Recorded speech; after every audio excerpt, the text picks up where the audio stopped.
Sir మీకు పిట్టగా చెప్పాలి sir. ఇప్పుడు అవసరమా? అవసరమే సార్. మామ మా వీధిలో మహేష్ అనే ఒక వ్యక్తి ఉన్నాడు. ఆయన ఏజ్ ఇప్పుడు 40 ఉండొచ్చు. ఆయనకి జరిగిన ఒక చేదు అనుభవం గురించి ఆయన నాకు చెప్పిండు. అది నేను మీకు చెప్తా.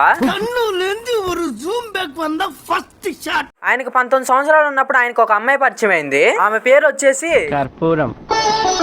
ఆ అమ్మాయి ఏమో మంచి రిచ్ ఫ్యామిలీ నుంచి వచ్చింది. మన హీరో మహేష్ ఏమో చెప్పుకుంటూ వారు మాదిరి పావం. అయితే వీళ్ళు ఒక వర్షం కురిసిన రాత్రి ప్రేమలో పడ్డారు. ఆ రాత్రి ఎందుకు పడ్డారంటే ఏమో నాకు తెలియదు.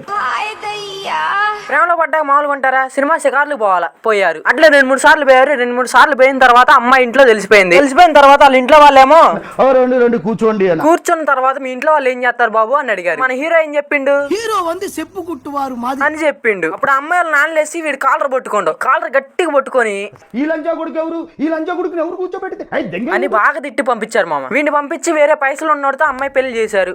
ఆ తర్వాత అంతే సార్ కథ. మోరల్ ఆఫ్ ది స్టోరీ ఏంటంటే పెళ్ళైనా పాప్కార్న్ అయినా నీ కాడ పైసలు ఉంటేనే వస్తుంది. సో నేను ఫైనల్ గా చెప్పొచ్చేది ఏంటంటే ఏదన్నా పని చేసుకోరా బేవకు.